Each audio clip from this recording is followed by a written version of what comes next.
Hari ni lah.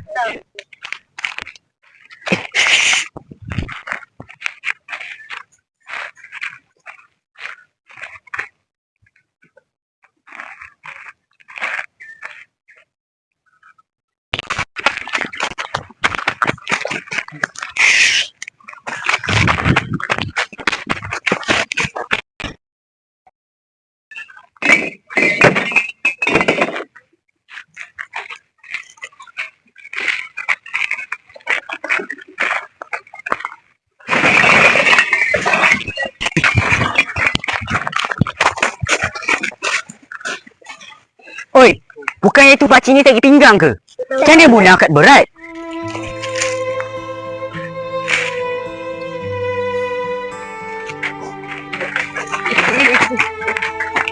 Baju okey tak?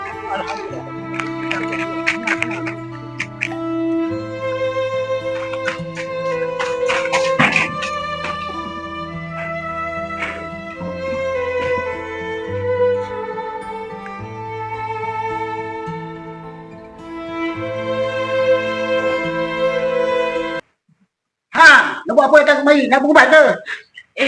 Mana ada? Tadi je kita orang datang tengok-tengok. Jangan tengok saja. Ini rumah kami harbor.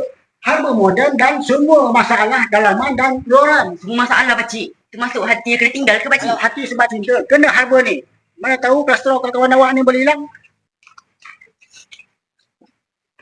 Gaut, batu karang, buasir, eczema, diabetes. Wow, banyak ni. Pakcik, ni ubat ke magic? Ini bukan magic. Ini adalah campuran harbor yang terpilih. Iaitu aqua lalang, daun manggis, buah delima dan juga campuran serbia.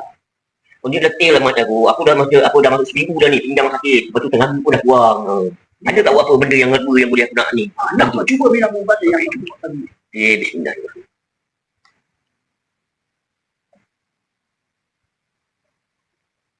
Lega lah Mat. Kau punya ni tak ada lega tu tapi macam nampak macam ada kelagu sikit lah buat ni. Alhamdulillah lah.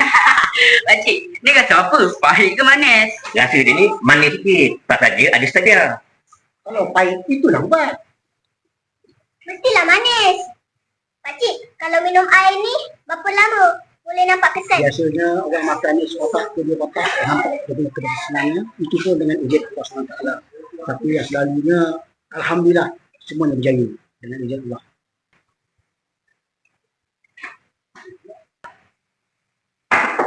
Aku semangat kan pula. Jom.